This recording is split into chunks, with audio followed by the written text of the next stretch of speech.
দেখছেন নি কীভাবে একবারে কত রিক্সের উপর উঠে পানি দিতেছে একবারে। প্রিয় দর্শক দেখছেন নি, এই যে আমরা একটু প্লাস্টার করলাম আস্তরের ভিতরে যদি পানি বালা করে না মারা হয় তাহলে আস্তরটা টেকসই হইতো না। যারা প্লাস্টার করবেন অবশ্যই দেখছেন নি ম্যাক্সিমাম 4 থেকে 5 দিন এভাবে রাশ করবেন। রাশ না করলে প্লাস্টার করে কোনো লাভ নেই, কারণ প্লাস্টারটা একমাত্র পানির কারণেই মজবুত হইব এবং টেকসই হইব। দেখছেন এখন আমাদের মহাদেশে পানি মারতে আছে একবারে ছাদের উপর উঠি, দেখেন একবারে নিচে পর্যন্ত চলে গিয়ে কীভাবে পানি মারতে আছে।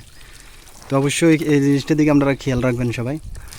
একটা ঘরের টেকসই হয়েছে পানির মধ্যে, যত পানি মারবেন এত বিল্ডিংয়ের টেকসই বাড়বো, মজবুত হইব। কারণ সিমেন্টটা শক্ত হয় পানির কারণে, যত পানি মারবেন এত সিমেন্টটা ভিতরে শক্ত হইব।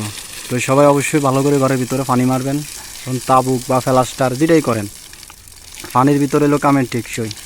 তো আমরা বিদেশে কীভাবে কাজ করি, কাজের ভিডিওগুলো আপনাদের সামনে তুলে ধরি। ভিডিওগুলো যদি ভালো লাগে অবশ্যই একটু ভালোবাসা দিবেন। এই পুরা ঘরের ভিতরে দেখছেন নি একবারে উপরে নিচের থেকে উপরেতে মারে দিলেই একবারে নিচ পর্যন্ত নামিয়ে যায়। তো অবশ্যই ভিডিওটা ভালো লাগলে শেয়ার করে দিবেন। যারা ঘরের কাজ করবেন অবশ্যই খেয়াল রাখবেন, পানি মারার দিকে আলসি করবেন না। কষ্ট হইলে ওইভাবে ভালো করে পানি মারবেন দেওয়ালের মধ্যে, দেখবেন আপনাদের ঘরটা অনেক মজবুত হইব। তো সবাই ভালো থাকবেন, সুস্থ থাকবেন। ভিডিওটা ভালো লাগলে শেয়ার করে দিবেন। সাদ্দাম হোসেন পেজটি ফলো দিয়ে রাখবেন নতুন নতুন ভিডিও পাওয়ার জন্য, পানি দেওয়ার জন্য।